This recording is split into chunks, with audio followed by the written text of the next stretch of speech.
and welcome back to Seven Skills for the Future podcast. I'm Emma Sue Prince and I'm joined by my producer James. Hello Emma Sue and hi everyone. This podcast, Seven Skills for the Future, is based on my book, which looks at 7 skills that make a big difference to your life. They are adaptability, empathy, critical thinking, integrity, being proactive, being optimistic, and being resilient. And I really hope you're enjoying Series 3. Last week's podcast was with Louise Chester, CEO of Mindfulness at Work. Such a huge topic right now and actually really relevant to all 7 skills and particularly relevant to empathy and to resilience. We love to hear from your listeners and we'll tell you some ways to get in touch at the end of the show.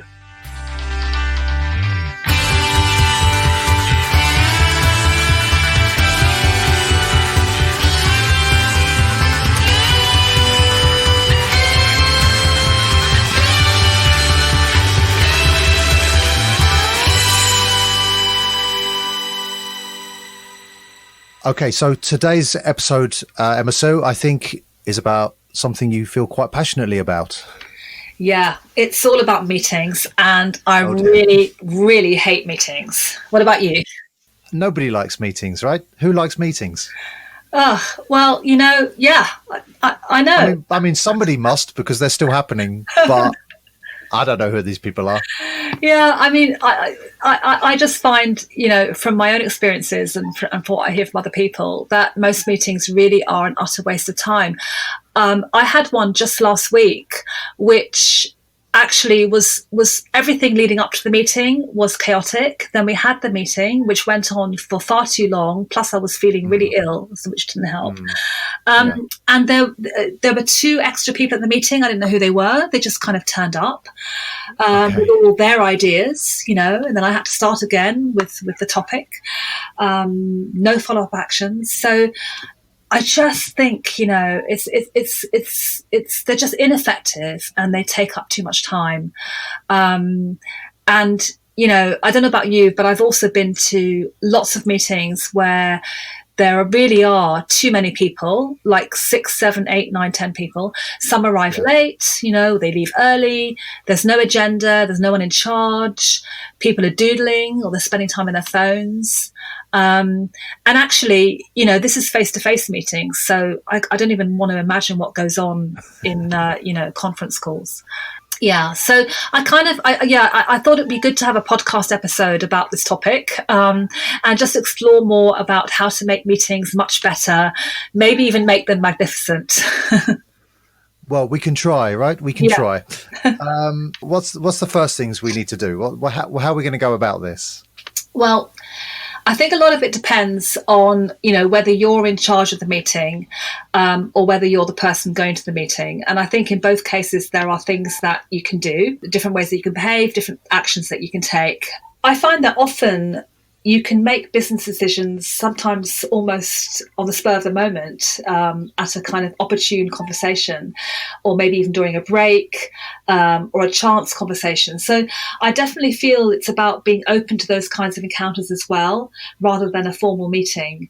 So, being alert to those opportunities and really being open to having that kind of conversation at any point. But it's also obviously about changing the way that we run meetings in the first place and just making them more fun, And I think there are more things like walking meetings where people, walk and talk, breakfast brainstorms, or just making them more interactive and definitely shorter. I'm all in favour of the short meeting.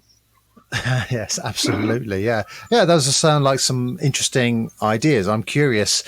Let's talk first then about if you're the organizer of the meeting, what are the things that you should be doing?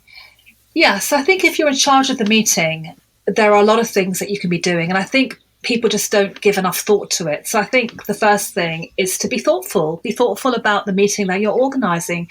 Really think about who needs to be there. What is the purpose of the meeting? What do you want people to get out of it? What do you want the outcome to be? What is the agenda? It doesn't have to be a formal agenda, but what do you want to achieve? And then I think running the meeting in a really collaborative and productive way. And then, of course, you've got to follow it through with action steps. So everyone in the meeting should walk away with concrete next steps or things they have to action. And I think there's a clue, if you have too many people in the meeting, then that's not going to happen. So it's really about having the key people there, and they have actual things they have to action at the end of that meeting. And then I think if you're the organizer, you can make meetings as short as possible, 20 minutes, 30 minutes max, not 2 to 3 hours, which is the norm. It is actually the norm for some companies to have meetings that go on for 2 hours, 3 hours, even longer than that. And apart from anything else, it's just such a waste of time and productivity, isn't it? It's crazy. Yeah. Okay, so what about agendas? Are they still important? Yeah, I mean, agenda sounds really old-fashioned, doesn't it? But I think if we just think of an agenda as the areas that we want to cover, the objectives that we have for that meeting, then I think, yes, sending it out in advance with a time limit against each item is a really good idea. Obviously, if it's a smaller meeting, maybe you don't need a formal agenda, but I think just sharing with other people who are going to be at that meeting, sharing what you want the meeting goals to be or what you want the objectives to be is a really good idea. And that hardly ever happens. It hardly ever happens. Mm-hmm. Yeah. And what about managing the flow of the conversation itself? Yeah. So again, if you've got too many people there, that's going to be quite hard to do. But it's about, steering the conversation without stifling the group's creativity, or, without stifling their ideas. So I think if one person seems to be dominating the conversation, then I think it's okay to steer the conversation to other people. So often you don't see that. It's just you just have somebody blathering away, and they're speaking for most of the meeting. So I think it's quite important that if you're in charge, that you do take that time to ask people for their views. If it's a controversial topic, you can get people to write something down and put it in the hat. It's a great little technique, and makes it a bit more fun. Makes it a bit more interactive. And that kind of thing also keeps the pace going and keeps the energy quite high. So I think just introducing little things like that can be really helpful. And I think the person running the meeting should definitely show that they are in charge. They need to lead it well. And that includes making sure people are not faffing about on their phones and I think the shorter the meeting, the less that happens anyway. But I do think it's about showing that you're in charge of the meeting and steering it. And sometimes I've gone to meetings where I've not been in charge of the meeting, but I've ended up being in charge of the meeting because no one else is leading it. Which sometimes is a good thing, because then I can steer it around the things that I actually want to talk about. So it's not a bad thing. Yeah, and you can get it over in half an hour, maybe as well. Exactly. Yeah. Okay, so that's all well and good if you're leading the meeting, but what if you're the one who has to attend, and you don't even want to be there, and you hate meetings, like some people I know. So what do you do then? Yeah. Well. Yeah, I mean, first I ask myself what the purpose of my attendance is, and do I have a choice? So I think it's good to look at that first. Personally, if I can avoid a meeting, I will. But sometimes it can be really good to be at a meeting, even if you don't think you really want to be there. And so, own the decision that you've made to be at that meeting. Okay, that's the first thing. And then show up. So that means, arriving on time, greeting people, being prepared for the meeting, being present, being focused. You might as well really maximize the opportunity of this meeting is how I would look at it. And I think just doing those simple things means that you actually do get a lot more from the meeting, and people will notice that. And that could be to your advantage, because you're making a positive impression.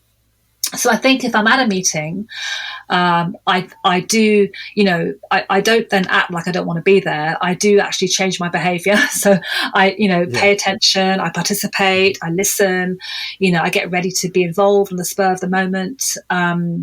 So, one of the things that I've noticed about meetings is that the group interest in any contribution that you might want to make is always strongest at the beginning of a meeting. So, if you do have something you want to say, then try to get it in there at the beginning. And I think if you don't have something that adds value to the topic or to the conversation, then don't say it. Don't say it because you think, you want people to hear your opinion. I think it's about adding value to any meeting. So quite often I'll be quiet, but I'll wait for the time when I want to say something. And then I think, listening and paying attention. So not checking out of the meeting in our heads, which we like to do. And, not giving in to any negative feelings by expressing them to the group. I think you have to kind of have a bit of self-control. And, if nothing else, they're a great opportunity to practice listening skills or to practice body language awareness. Looking at the way people sit can be very interesting. Okay, so do you have any ways to actually practice having better meetings? Yeah, well, so, my whole philosophy around these 7 skills is that if you can practice them in small ways, you end up really making them part of your behavior. So that's why I say, even if you don't like meetings, it's quite good to go to them anyway and start working on some of those listening skills and being present and so on. But we play a game in our workshops called Yes and I talked about this actually in episode 5, and it's such a great game. And one of the many reasons that we play it is that it highlights our default behaviors, and particularly it highlights what happens during a meeting, and the kinds of things that happen during a meeting, which we may or may not be aware of, are things like switching off, just not being present, just not being there, being somewhere else, whether it's visible, on your phone, or whether it's kind of just in your head, or, someone hijacking the agenda and dominating, ideas not being heard, ideas not being taken on board, lots of thinking about what we want to say next and preempting what others are doing and saying, and no real creative story built, because that yes and game is about creating a story. And no real creative story being built in that game is the same as a meeting with no concrete outcomes. So these things, these behaviors, that's why we play that game, because it highlights those behaviors, and then you can automatically make that connection to what might be happening in the meeting. And all those behaviors I've just talked about, they all happen in meetings. So the learning here is that you simply become more aware of when you're doing those things during a meeting or a conversation. So I think it's about honing our awareness and choosing our behaviors in a situation. So it's very easy, for example, for me to say, well, I hate meetings, and then to go to a meeting and just have a really negative attitude the whole time, and not really be there. And that's silly. That's not good. That's not a good way to actually leverage that potential opportunity. So I think it's about being more aware of how we might naturally want to respond to something, and when we might be doing those particular things. And I think also really firing up our ability to listen. So really listening is about being 100% present with the other person and really getting outside of your head, and not allowing distractions. So that's a skill that you could practice the very next time you have a conversation. You can actually practice that skill of being 100% present with that person. And so many times we think of listening in terms of what we're going to say or our body language, but actually if you are 100% present, then those kinds of things happen really naturally. So I think that those are ways that we can practice. And the best way to practice is simply actually to go to meetings. So ironically, even though, we kind of want to have less meetings, I think it's about actually going to meetings or supporting supporting changing them, making them shorter, or taking the lead sometimes if nobody else is taking the lead. So I have done that, and it's actually been a good thing to do. There are lots of things that we can do, and I think it is about practice and not avoiding the meeting in the first place, which is what I would probably prefer to do, but I actually force myself not to do. Okay, so, we've had a very enjoyable and interesting meeting so far today. But let's take a little break, and then when we come back, we'll have a question from one of our listeners.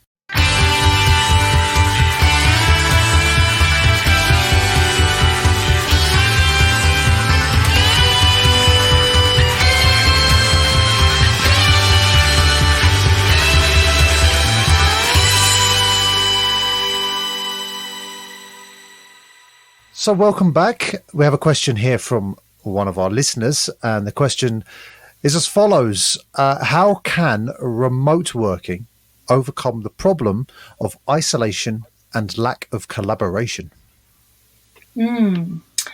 Yes, well, that's a good question. And obviously, there are a lot of people who are freelance or work perhaps isolated from others. So I think, we are all hardwired to connect with others. So we actually need to be quite active when it comes to making sure that we don't feel isolated. So I think there are 3 ways that you can do this. The first question to ask yourself is, how do you gain your energy?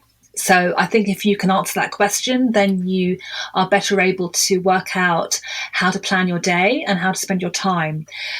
So, for example, let's say it's a Wednesday afternoon and you've just had a 1-hour video call with your team members. Think about how you feel at that moment. So if you gravitate towards being an introvert, for example, you may feel quite drained after that call and you might need to recharge.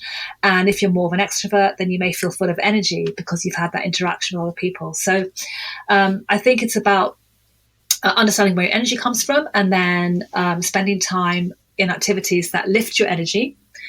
The second thing is to look for online communities where you can engage with others.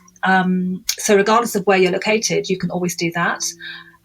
So if you're wondering where to begin, then maybe think about 3 of your interests or 3 of the things that you really enjoy doing and look for online communities around those topics, and then maybe getting involved with some discussions, and that will help you to feel a bit less isolated. And then the third tip I would say is to plan some social events early in the week. So what can happen is when you work remotely, you may find that you actually don't leave your house. Perhaps the entire day, or you're just not around other people, and that might suit you sometimes, but actually it's healthy to have a bit of social interaction. So try to plan some events with family and friends early in the week, and that will also help give you energy and help give you that connectedness, because we do crave connectedness. So it's important that we kind of bring that into our week as much as we can. If it's not coming from our work, then it can come from these social events. All of these things, I think, will help you to feel less isolated. Okay, thank you, Masu. As a freelancer, again, I was paying very close attention to that. Very useful, sounded very familiar. Okay, so I think that brings us to the end of today's episode. Yes, it does. And thank you so much for listening, and look forward to seeing you next time. Thank you for listening to this episode of the 7 Skills for the Future podcast. You can find all of our episodes on Apple Podcasts, Spotify, or anywhere where podcasts can be found. If you want to make sure that every new episode ends up on your phone, all you need to do is hit the subscribe button. And while you're there, why not give us a 5-star review so more people can find out about the show? If you'd like to stay in touch or send in one of your questions for Emma Sue, then go to Unimentor on Twitter, 7 Skills for the Future on Instagram, or at unimentor.com. We'd love to hear from you. And of course, there's the book, 7 Skills for the Future, available at booksellers everywhere.